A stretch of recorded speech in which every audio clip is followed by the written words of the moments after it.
Fidelidad al Espíritu Santo, del libro El gran desconocido del Padre Antonio Rollo Marín. Hemos visto en los capítulos precedentes de qué manera el Espíritu Santo, juntamente con el Padre y el Hijo, es el dulce huésped de nuestra alma.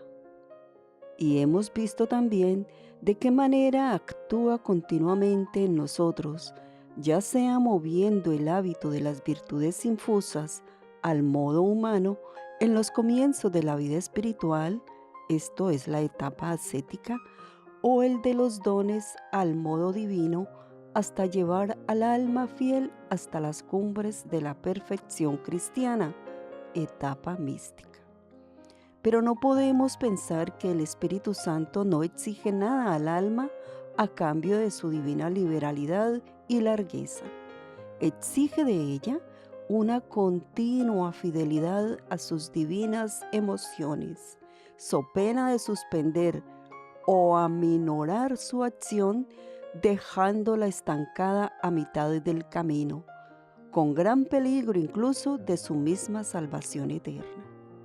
Por eso creemos que nuestro pobre estudio, encaminado a dar a conocer la persona y la acción del Divino Espíritu en nuestras almas, quedaría incompletísimo, aparte de sus muchos otros fallos e imperfecciones, si no lo termináramos con un capítulo especial enteramente dedicado a la fidelidad exquisita con que el alma ha de corresponder incesantemente a la acción santificadora del Espíritu Santo, que quiere llevarla en continua progresión ascendente hasta las cumbres más elevadas de la unión íntima con Dios.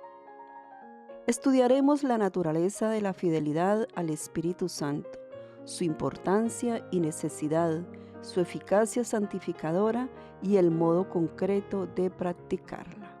Veamos. Primero, naturaleza de la fidelidad al Espíritu Santo. La fidelidad en general no es otra cosa que la lealtad, la cumplida adhesión, la observancia exacta de la fe que uno debe a otro. En el derecho feudal era la obligación que tenía el vasallo de presentarse a su señor, rendirle homenaje y quedar enteramente obligado a obedecerle en todo, sin oponerle jamás la menor resistencia. Todo esto tiene aplicación y en grado máximo tratándose de la fidelidad al Espíritu Santo, que no es otra cosa que la lealtad o docilidad en seguir las inspiraciones del Espíritu Santo en cualquier forma que se nos manifieste.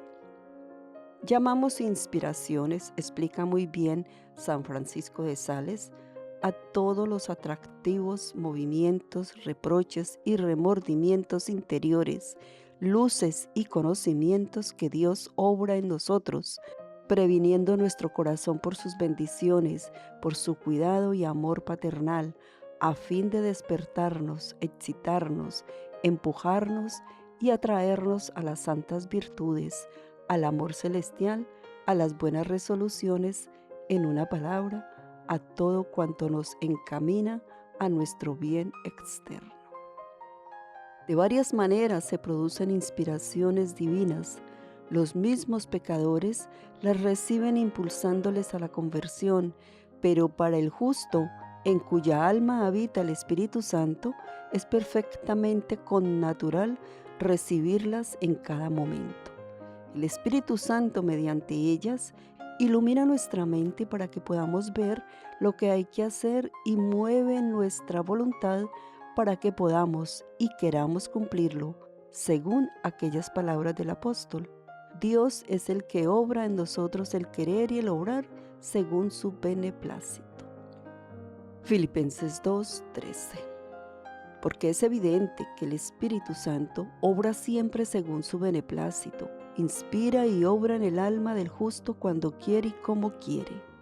Unas veces ilumina solamente, por ejemplo, en los casos dudosos para resolver la duda.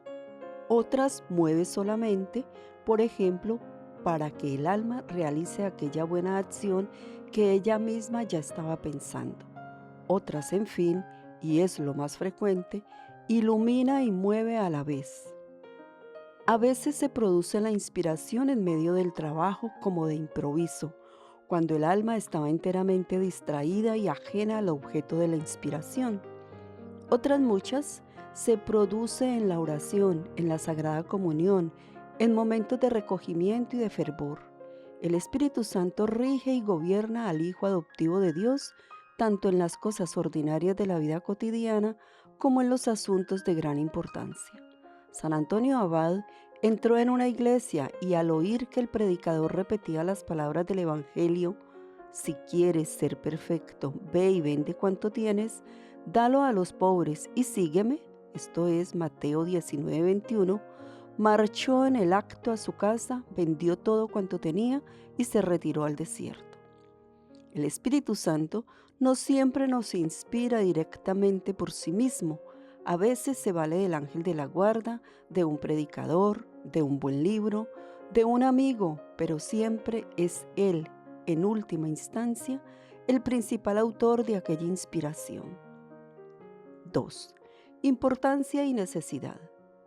Nunca llegaremos a insistir bastante en la excepcional importancia y absoluta necesidad de la fidelidad a las inspiraciones del Espíritu Santo para avanzar en el camino de la perfección cristiana.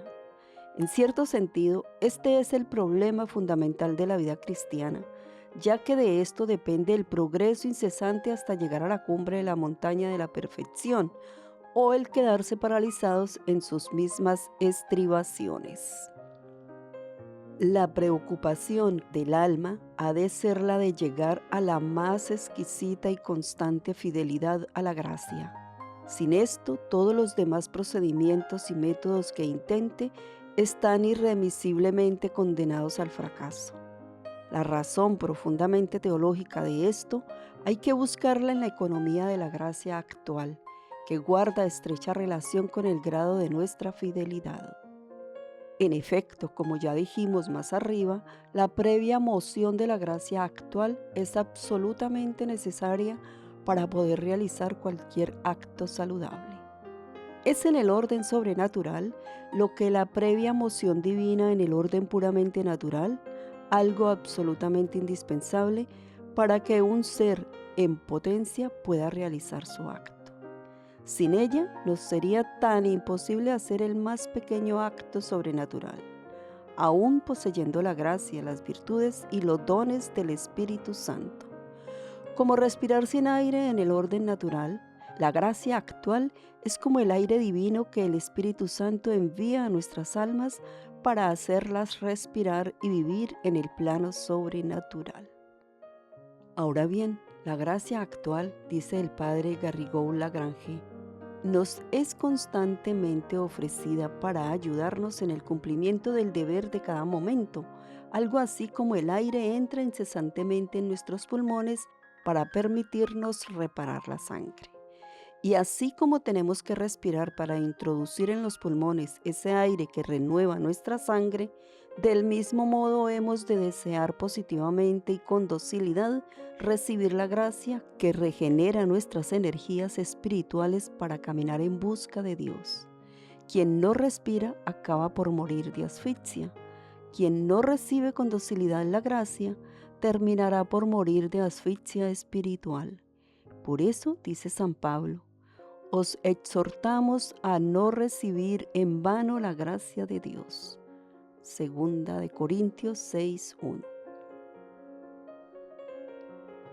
Preciso es responder a esa gracia y cooperar generosamente a ella. Es esta una verdad elemental que, practicada sin desfallecimiento, nos levantaría hasta la santidad. Pero hay más todavía. En la economía ordinaria y normal de la gracia, la providencia de Dios tiene subordinadas las gracias posteriores que ha de conceder a un alma al buen uso de las anteriores. Una simple infidelidad a la gracia puede cortar el rosario de las que Dios nos hubiera ido concediendo sucesivamente, ocasionándonos una pérdida irreparable. En el cielo veremos cómo la inmensa mayoría de las santidades frustradas, mejor dicho, absolutamente todas ellas, se malograron por una serie de infidelidades a la gracia, acaso veniales en sí misma, pero plenamente voluntarias, que paralizaron la acción del Espíritu Santo, impidiéndole llevar al alma hasta la cumbre de la perfección. La primera gracia de iluminación, continúa el padre Garrigón, que en nosotros produce eficazmente un buen pensamiento, es suficiente con relación al generoso consentimiento voluntario, en el sentido de que nos da no este acto, sino la posibilidad de realizarlo. Solo que si resistimos a este buen pensamiento, nos privamos de la gracia actual que nos hubiera inclinado eficazmente al consentimiento a ella. La resistencia produce sobre la gracia el mismo efecto que el granizo sobre un árbol en flor que prometía abundantes frutos. Las flores quedan destrozadas y el fruto no llegará a su sazón. La gracia eficaz se nos brinda en la gracia suficiente, como el fruto en la flor. Claro que es preciso que la flor no se destruya para recoger el fruto. Si no oponemos resistencia a la gracia suficiente, se nos brinda la gracia actual eficaz y con su ayuda vamos progresando con paso seguro por el camino de la salvación. La gracia suficiente hace que no tengamos excusa delante de Dios y la eficaz impide que nos gloriemos en nosotros mismos. Con su auxilio vamos adelante humildemente y con generosidad. La fidelidad a la gracia, es decir, a las mociones divinas del Espíritu Santo, es pues no solamente de gran importancia, sino absolutamente necesaria e indispensable para progresar en los caminos de la unión con Dios. El alma y su director espiritual no deberían tener otra obsesión que la de llegar a una continua, amorosa y exquisita fidelidad a la gracia. En realidad, escribe conforme a esto el Padre Plus, dice él. En realidad, escribe conforme a esto el Padre Plus, diciendo: la historia de nuestras vidas no se resumirá muchas veces en la historia de nuestras perpetuas infidelidades. Dios tiene sobre nosotros planes magníficos, pero le obligamos a modificarlos de continuo. Tal gracia que se disponía a concedernos la ha de suspender porque nos hemos descuidado en merecerla. Y así la corrección se añade a la corrección. ¿Qué queda del primitivo proyecto? Dios vive en sí mismo de antemano eternamente aquello que nos quiere hacer vivir en el tiempo. La idea que tiene de nosotros, su eterna voluntad sobre nosotros, constituye nuestra historia ideal, el gran poema posible de nuestra vida. Nuestro Padre amoroso no deja de inspirar a nuestra conciencia ese bello poema. Cada vibración imperceptible es un don, un talento que he de recibir, un impulso que he de seguir, un comienzo que he de terminar y hacer valer. Y vos sabéis, oh Padre, las resistencias, las incomprensiones, las perversiones. A cada resistencia o incomprensión, vuestra providencia sustituye con otro poema, poema disminuido pero todavía magnífico, a aquellos y a todos los demás cuya inspiración deje de seguir. Hay almas que no llegan a la santidad porque un día, en un instante dado, no supieron corresponder plenamente a una gracia divina. Nuestro porvenir depende a veces de 2 o 3 sí o de 2 o 3 no, que convino decir y no se dijeron, y de los que pedían generosidades o desfallecimientos sin número. ¿A qué alturas no llegaríamos si nos resolviéramos a caminar siempre al mismo paso que la magnificencia divina? Nuestra cobardía prefiere pasos de enano. ¿Quién sabe a qué medianías nos condenamos y tal vez a cosas peores por no haber respondido atentamente a los llamamientos de lo alto? Hemos oído las extrañas palabras de Jesucristo a Santa Margarita María de Alacoque sobre el peligro de no ser fiel. Y esta no menos urgente: Tengo mucho cuidado de no permitir que se extinga jamás esta lámpara, su corazón, pues si una vez se apaga, no volverás a tener fuego para encenderla. No tengas falso temor, pero tampoco vana presunción. No debemos jugar con la gracia de Dios. Esta pasa y es verdad que vuelve muchas veces, pero no vuelve siempre. Si vuelve y suponemos que viene con tanta fuerza como la primera vez, haya el corazón ya enflaquecido por la primera cobardía, por consiguiente menos armado para corresponder. Y luego Dios queda menos invitado a darnos otra gracia. ¿Para qué? Para que sufra la misma suerte que la anterior. Es un testigo peligroso en el tribunal de Dios esa gracia desaprovechada, esa inspiración menospreciada. Es incalificable dejar en cuenta. Los santos temblaban a la idea del mal que causa la infidelidad a las divinas inspiraciones. 3. Eficacia santificadora.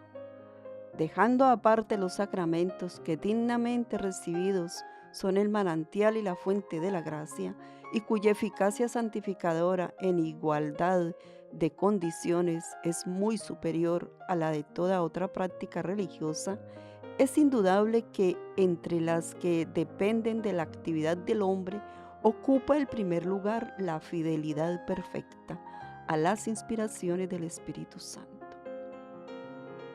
Escuchemos sobre esto a Monseñor Saudrau. Él dice: ¿cómo no ha de producir cosas admirables en su corazón dócil esta gracia divina? Dios, infinitamente bueno y santo, nada desea tanto como comunicar sus bienes, hacer participantes a sus hijos de su santidad y de su felicidad. Constantemente su mirada paternal está puesta en ellos, esperando su buena voluntad y como suplicando su consentimiento para colmarlos de riquezas. Su sabiduría sabe muy bien por qué caminos nos ha de llevar para hacerlos santos y felices. ¿Qué garantía pues la de los que siempre y en todo se dejan guiar por un guía tan sabio y tan amante? En estos, la oleada de sus gracias va siempre creciendo, al principio como un rocío intermitente, después como un arroyuelo, luego como una corriente, en fin, como un río caudaloso y principal. Al mismo tiempo que las gracias son más abundantes, son también más puras e intensas. Resulta utilísimo realizar seriamente por algún tiempo la prueba de no negar al Espíritu Santo ninguna cosa que claramente se vea que nos pide. Un antiguo autor afirma terminantemente que 3 meses de fidelidad perfecta a todas las inspiraciones del Espíritu Santo colocan al alma en un estado que le conducirá con toda seguridad a la cumbre de la perfección, y añade: que alguno haga la prueba durante 3 meses de no rehusar absolutamente nada a Dios y verá qué profundo cambio experimentará en su vida. Toda nuestra perfección, escribe el padre Lallemán, depende de esta fidelidad y puede decirse que el resumen y compendio de la vida espiritual consiste en observar con atención los movimientos del Espíritu de Dios en nuestra alma y en reafirmar nuestra voluntad en la resolución de seguirlos dócilmente, empleando al efecto todos los ejercicios de la oración, la lectura de los sacramentos y la práctica de las virtudes y buenas obras. El fin a que debemos aspirar, después de habernos ejercitado largo tiempo en la pureza de corazón, es el de ser de tal manera poseídos y gobernados por el Espíritu Santo, que Él solo sea quien conduzca y gobierne todas nuestras potencias y sentidos, y quien regule todos nuestros movimientos interiores y exteriores, abandonados enteramente de nosotros mismos por el renunciamiento espiritual de nuestra voluntad y propias satisfacciones. Así ya no viviremos en nosotros mismos, sino en Jesucristo, por una fiel correspondencia a las operaciones de su Divino Espíritu, y por un perfecto sometimiento de todas nuestras rebeldías al poder de la gracia. La causa de que se llegue tan tarde o no se llegue nunca a la perfección es que casi siempre seguimos a nuestra naturaleza y al sentido humano. No se sigue por lo general o casi nunca al Espíritu Santo, del que es propio esclarecer, dirigir y enardecer. Puede decirse con verdad que hay muy pocas personas que se mantengan constantemente en los caminos de Dios. Muchos se desvían sin cesar. El Espíritu Santo les llama con sus inspiraciones, pero como no son dóciles, llenos de sí mismos, apegados a sus sentimientos, engreídos de su propia sabiduría, no se dejan conducir fácilmente y pocas veces entran en el camino y designio de Dios, y apenas sí permanecen en él, volviendo a sus concepciones e ideas que les hacen dar el cambio. Así avanzan muy poco y la muerte les sorprende, no habiendo dado más que 20 pasos, cuando hubiesen podido dar o caminar 10,000, si se hubieran abandonado a la dirección del Espíritu Santo. Modo de practicar. La inspiración del Espíritu Santo es al acto de virtud lo que la tentación es al acto del pecado. Por un simple escalón desciende el hombre al pecado, tentación, delectación y consentimiento. El Espíritu Santo propone el acto de virtud al entendimiento y excita la voluntad. El justo finalmente lo aprueba y lo cumple. 3 son, por parte nuestra, las cosas necesarias para la perfecta fidelidad a la gracia. Veamos. La atención a las inspiraciones del Espíritu Santo. Primera, la atención a las inspiraciones del Espíritu Santo. 2, la discreción para saberlas distinguir de los movimientos de la naturaleza o del demonio. Y 3, la docilidad para llevarlas a cabo. Expliquemos un poco cada una de ellas. 1. Atención a las inspiraciones. Consideremos con frecuencia que el Espíritu Santo habita dentro de nosotros mismos. Si hiciéramos el vacío a todas las cosas de la tierra y nos recogiéramos en silencio y paz en nuestro interior, oiríamos sin lugar a dudas su dulce voz y las insinuaciones de su amor. No se trata de una gracia extraordinaria, sino de todo normal y ordinaria en una vida cristiana seriamente vivida. ¿Por qué pues no oímos su voz? Por 3 razones principales. A. Por nuestra habitual disipación. Dios está dentro y nosotros vivimos fuera. El hombre interior se recoge muy pronto porque nunca se derrama del todo al exterior. El mismo Espíritu Santo nos lo recuerda a través del profeta Oseas 2:14. Nos dice: la llevaré a la soledad y allí hablaré a su corazón. He aquí un magnífico texto de El Padre Plus insistiendo en estas ideas. Él dice: Dios es discreto, pero no lo es ni por timidez ni por impotencia. Podría imponerse. Si no lo hace, es por delicadeza y para dejar a nuestra iniciativa más campo de acción. Mas no puede imaginarse que el Señor no sea un gran Señor. No puede ser que no tenga muy vivo el sentimiento de su suprema dignidad. Supongamos que donde quiere entrar u obrar, no hay más que locas preocupaciones, estrépito de carracas, agitaciones, torbellinos, potros salvajes, frenesí de velocidad, desplazamientos incesantes, busca inconsiderada de naderías que se agitan. ¿Para qué va a pedir audiencia? Dios no se comunica con el ruido. Cuando descubre el interior de un alma obstruido por 1000 cosas, no tiene ninguna prisa en entregarse, en ir a alojarse en medio de esas 1000 nimiedades. Tiene su amor propio. No le gusta ponerse a la par con las baratijas. A veces, no obstante, lo toma a su cargo y a pesar de la inatención, impone la atención, no se le querría recibir. Ha entrado y habla, pero en general no procede así. Evita una presencia que bien claro está, no se buscaba. Si el alma está en gracia, es evidente que Él reside en ella, pero no se le manifiesta, ya que el alma no se digna advertirlo. Él permanece inadvertido, puesto que hay sustitutivos que se le prefieren. El bien supremo evita hacerse preferir a pesar de todo. Cuanto más el alma se derrama en las cosas, tanto menos insiste Él. Si por el contrario observa que alguno se desembaraza de esas naderías y busca el silencio, Dios se le acerca. Esto le entusiasma. Puede manifestarse, pues sabe que el alma lo oirá.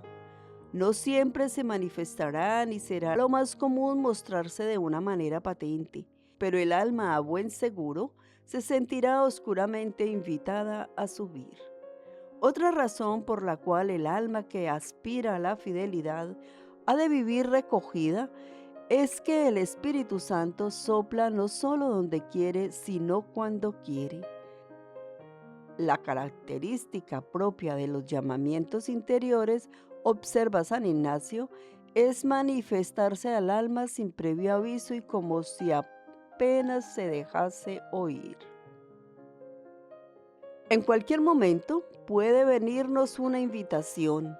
En todo momento, por consiguiente, es necesario estar atento, no ciertamente con atención ansiosa, sino inteligente, en armonía perfecta con la sabia actividad de un alma entregada por completo a su deber. Por desgracia, la mayoría de las gentes viven en la ventana, como decía Froissart, preocupados únicamente por la batahola, por el ir y venir de la calle. No dirigen ni una sola mirada a aquel que en silencio espera en el interior de la habitación y por lo general en vano para poder entablar conversación. Y continuando con el mismo autor, el padre Plus, dice él, ¿cómo alcanzar en la práctica el recogimiento? En primer lugar, hay que destinar un lugar fijo para un tiempo determinado de oración. No se llega a la oración espontánea habitual de todas las horas más que ejercitándose en la oración determinada, prescrita en tiempo y hora prefijados. Toca a cada uno consultar su gracia particular, las circunstancias en que le ponen sus obligaciones y los avisos de su director espiritual. Una vez determinados los ejercicios de oración, falta entretenerse en el recogimiento habitual, en un cierto silencio exterior de acción o de palabra y sobre todo en el silencio interior. Algunos sencillos principios lo resumen todo. No hablar más que cuando la palabra sea mejor que el silencio. Evitar la fiebre, el apresuramiento natural. Lo más rápido cuando se tiene prisa es no apresurarse. Como decía un gran cirujano cuando iba a practicar una operación urgente, señores, vayamos despacio, no podemos perder un momento. ¿Quién no recuerda los reproches que se dirigía en todos los retiros, Monseñor Dupanloup? Tengo una actividad terrible, me tomaré siempre más tiempo que el necesario para hacer algo. Al declinar de su vida, dijo, no he perdido bastante el tiempo, he hecho demasiadas cosas pequeñas a costa de las grandes. Y siempre repetía lo mismo, por nada dejemos la vida interior, siempre la vida interior ante todo. ¿No soñó durante algún tiempo en retirarse a la Gran Cartuja? B. Por falta de mortificación. Esta es otra de las razones por la cual no llegamos al verdadero recogimiento. Somos todavía demasiado carnales y no estimamos ni saboreamos más que las cosas exteriores y agradables a los sentidos. Y como dice San Pablo, el hombre animal no percibe las cosas del Espíritu de Dios. 1 Corintios 2:14. Es absolutamente indispensable el espíritu de mortificación. Hay que practicar el famoso agere contra. que tanto inculcaba San Ignacio de Loyola. Otra razón por la cual no llegamos al verdadero recogimiento es por nuestras aficiones desordenadas. Si alguno no estuviere del todo libre de las criaturas, no podrá atender libremente a las cosas divinas. Por eso se encuentran tan pocos contemplativos, porque pocos aciertan a desembarazarse totalmente de las criaturas y todas las cosas perecederas. Dos cosas, pues, es preciso practicar para oír la voz de Dios: desprenderse de todo afecto terreno y atender positivamente al divino huésped de nuestras almas. El alma ha de estar siempre en actitud de humilde expectación. Habla, Señor, que tu siervo escucha.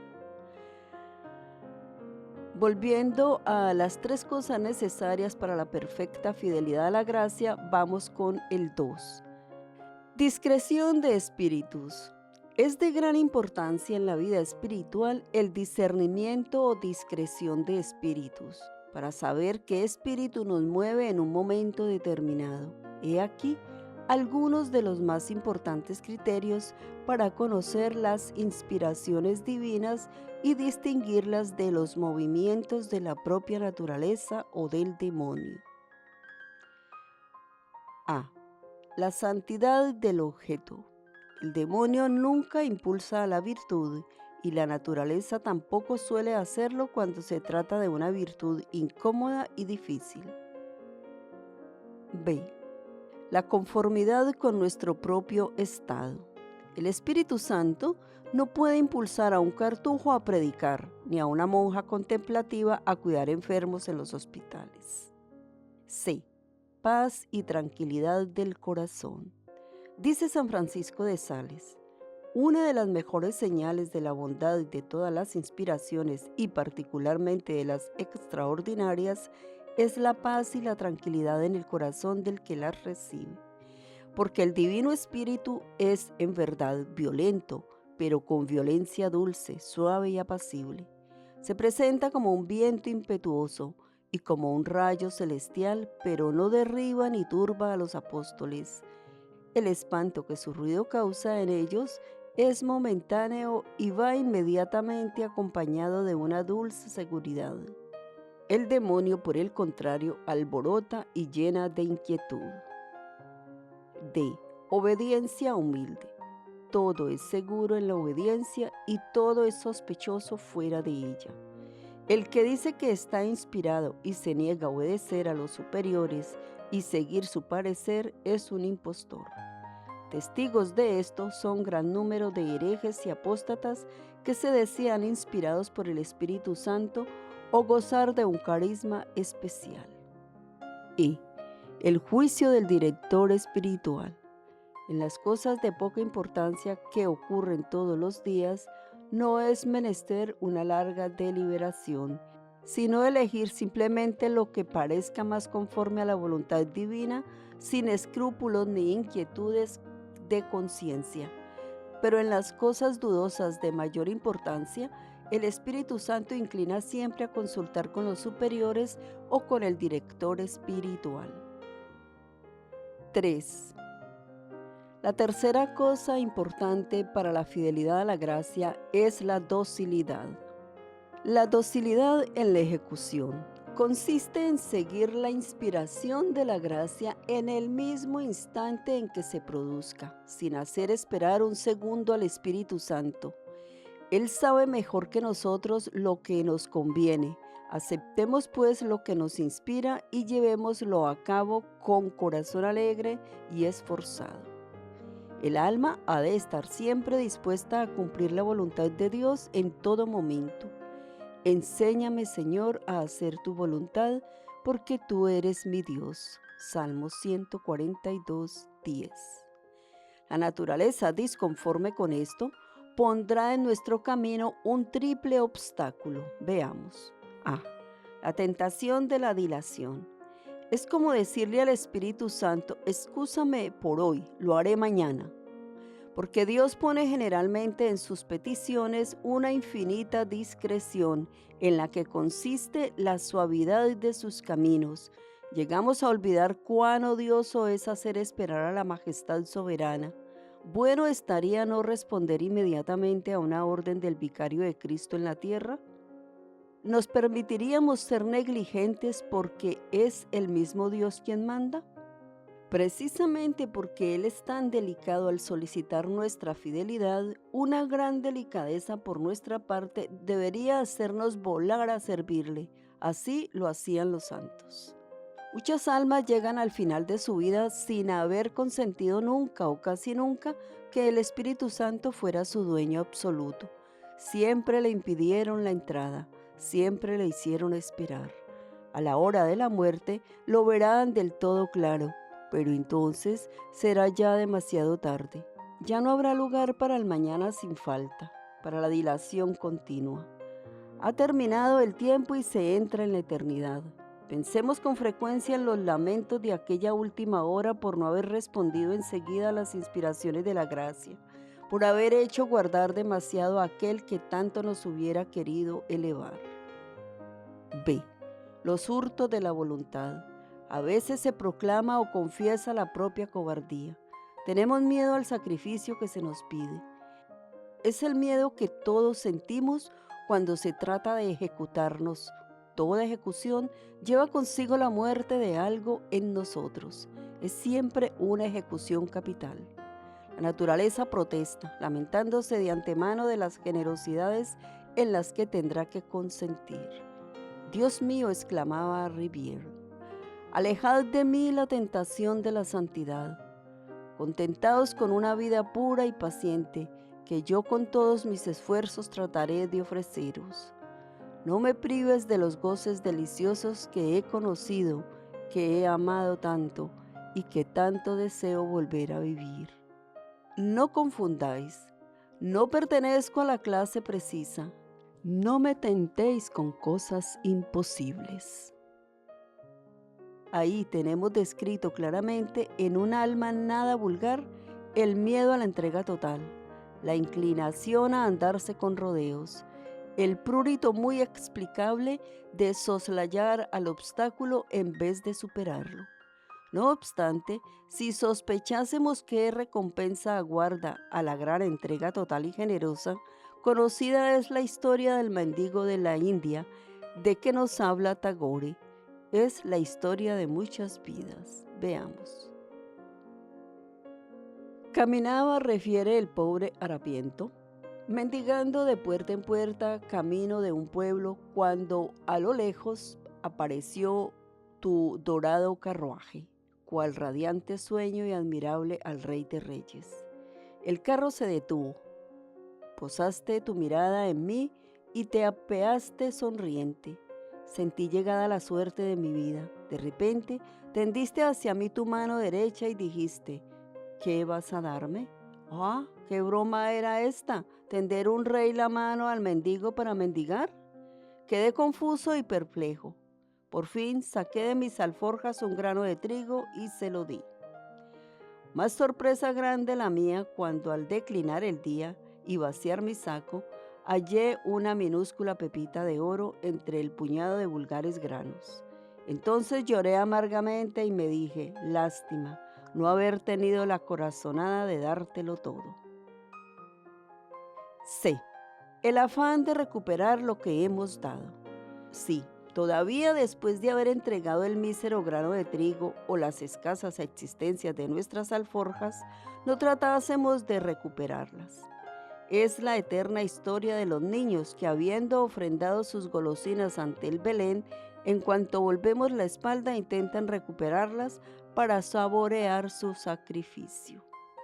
El dux de Venecia, al tomar posesión del cargo, arrojaba al mar una sortija de oro para simbolizar las bodas de la República con el océano. Pero cuentan que tan pronto terminaba la fiesta, los buzos se encargaban de recuperarla. Así somos nosotros. ¿Quién sin necesidad de muchas investigaciones no comprobará en su conducta moral ejemplos parecidos? No estamos acostumbrados a sustracciones en nuestros holocaustos, a esperar ávida e inmediatamente el premio después de la ofrenda de nuestros mejores sacrificios. Eterna miseria de nuestra condición. Hay que humillarse por ella, pero no desanimarse, y hacer cuanto podamos para que el haber de nuestros egoísmos sea lo más reducido posible.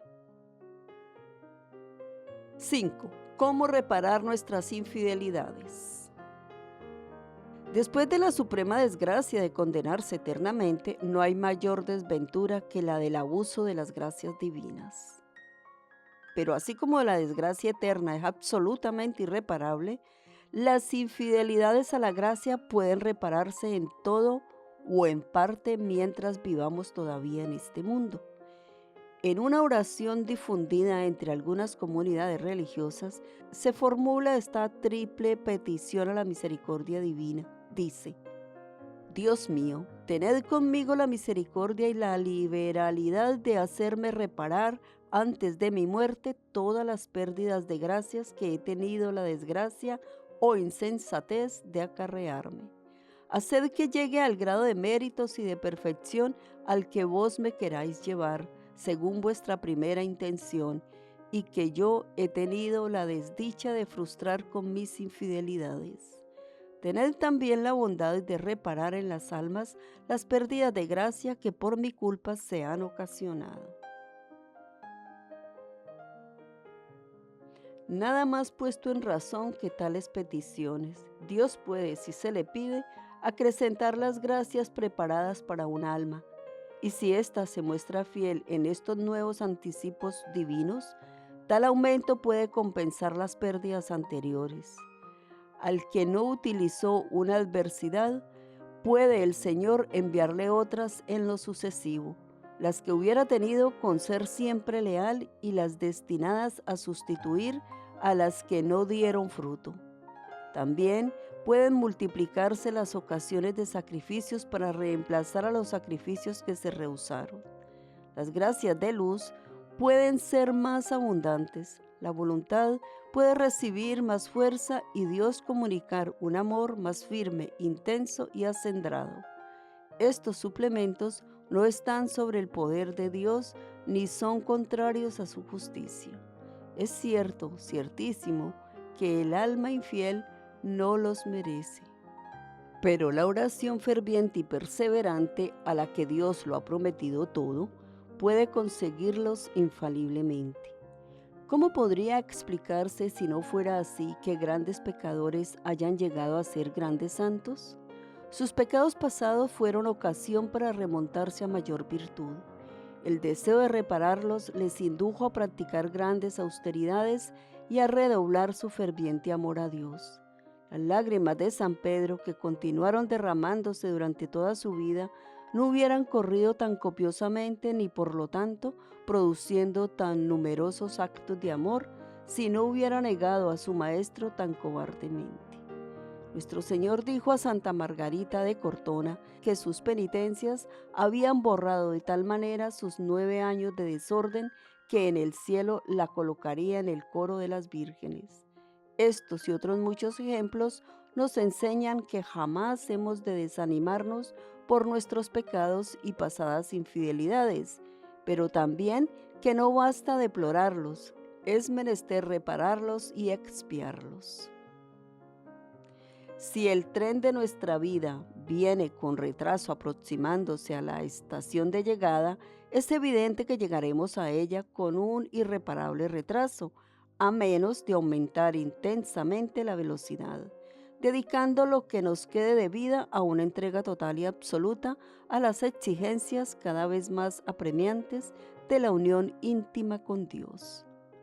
La expiación vuelve a Dios más favorable, atrae gracias mucho más abundantes y poderosas, aparta del alma los impedimentos puestos por el pecado, que impiden el ejercicio perfecto de las virtudes. De este modo no solo repara las faltas anteriores, sino que por ellas se eleva el alma en virtud mucho más que si no hubiera pecado. San Pablo escribió en su carta a los romanos estas consoladoras palabras: todo coopera al bien de los que aman a Dios. Romanos 8:28. Y el genio de San Agustín se atrevió a añadir, hasta los mismos pecados. Si al contrario no se toma a pecho el expiar las propias faltas y reparar los abusos cometidos contra las gracias e inspiraciones recibidas de la bondad divina, el Señor dará a otras almas fieles las gracias que nosotros despreciamos con tanta insensatez y locura. Nos lo advierte expresamente en la parábola de las minas. Quitadle a éste la mina con la que no quiso negociar y dádsela al que tiene 10. Le dijeron los siervos, Señor, ya tiene 10 minas. Les dijo él, os digo que a todo el que tiene se le dará y al que no tiene, aún eso le será quitado. Lucas 19, 24, 26. Es muy consolador el pensar que aún después de haber sido desleal, se puede recuperar lo perdido siendo generosos con Dios. Es indudable que si no nos esforzamos en redoblar nuestro fervor, tomando ocasión precisamente de nuestras pasadas infidelidades, no recuperaremos el tiempo perdido ni alcanzaremos el grado de perfección al que Dios quería elevarnos. Del mismo modo que el tren no puede recuperar el retraso sufrido a mitad de su camino, si el maquinista no se preocupa de acelerar la marcha antes de su llegada a la estación de término. Algunos corazones desconfiados imaginan que ya no pueden esperar subir al grado de fervor del cual cayeron por su continua infidelidad a la gracia. Conocen muy mal la longanimidad y misericordias divinas. Son innumerables los textos de la Sagrada Escritura que nos lo inculcan expresamente. He aquí algunos. Que el pecador abandone su camino y el criminal sus pensamientos culpables. Que se convierta al Señor y será perdonado. Que vuelva a nuestro Dios porque es largo en perdonar. Mis pensamientos no son los vuestros, ni mis caminos vuestros caminos, dice el Señor. Lo que distan los cielos de la tierra, eso distan mis caminos de los vuestros. Isaías 55, 7, 9.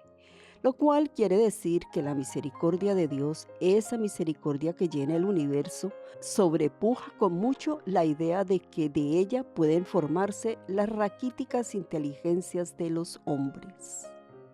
Aún los que más abusaron porque más recibieron, deben tener esta confianza, pues si tanto han recibido es porque Dios los prefirió y solo resta por su parte volver a ser lo que eran.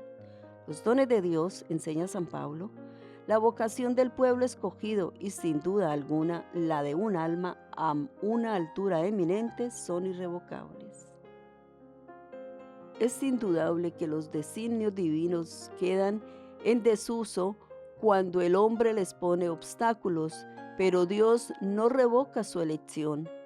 Quítense los obstáculos y se realizarán los planes primitivos de la providencia. Aquellos que gustaron los dones de Dios, los que recibieron una vocación especial hacia la santidad, los que fueron favorecidos por gracias místicas, pueden haber perdido por su infidelidad tan inmensos favores, pero Dios, que los ha tratado como privilegiados, siempre está dispuesto a enriquecerlos con gracias mayores, si quieren expiar generosamente sus faltas y pasados errores. Debemos pues fomentar en nosotros la santa ambición de adquirir para la eternidad esta riqueza de gloria, o mejor dicho, ya que nuestra felicidad consistirá en el amor y la posesión de Dios amado, hemos de procurar adquirir la gran suma de amor que Dios predestinó para nosotros al crearnos. Por grandes que hayan sido hasta ahora nuestras infidelidades, creamos con firme confianza que podemos con el auxilio divino reparar y recuperar lo perdido. Pero entendamos muy bien que para alcanzar este resultado tan deseable es preciso ser generosos a toda prueba y es menester empezar hoy mismo nuestra tarea sin nuevas suicidas dilaciones. Ya declina el día y se acerca la noche en la que nadie puede trabajar. O si se prefiere así, ya están disipándose las sombras de la noche de esta vida y en el horizonte cercano aparecen ya las primeras luces de la eternidad. Hay que darse prisa para no llegar demasiado tarde. Consagración al Espíritu Santo. Existe una fórmula magnífica difundida entre muchas comunidades religiosas para expresar al Espíritu Santo nuestra entrega total y perfecta consagración a su divina persona. Claro está que no basta recitar una plegaria por muy sublime que sea. Es necesario vivir esta perfecta consagración que con ella queremos expresar. Pero no cabe duda que recitando y saboreando despacio la magnífica fórmula que recogemos a continuación, acabaremos por lograr de la divina misericordia una perfecta sintonización entre nuestra vida y lo expresado por esta ferviente oración. Oremos. Oh Espíritu Santo, lazo divino que unís al Padre con el Hijo en un inefable y estrechísimo lazo de amor. Espíritu de luz y de verdad, dignaos derramar toda la plenitud de vuestros dones sobre mi pobre alma, que solemnemente os consagro para siempre a fin de que seáis su protector, su director y su maestro. Os pido humildemente fidelidad a todos vuestros deseos e inspiraciones y entrega completa y amorosa a vuestra divina acción. Oh Espíritu Creador, venid a orar en mí la renovación por la cual ardientemente suspiro, renovación y transformación tal que sea como una nueva creación, toda de gracia, de pureza y de amor, con la que dé principio de veras a la vida enteramente espiritual, celestial, angélica y divina que pide mi vocación cristiana. Espíritu de santidad, conceded a mi alma el contacto de vuestra pureza, y quedaré más blanca que la nieve. Fuente sagrada de inocencia, de candor y de virginidad, dadme a beber de vuestra agua divina.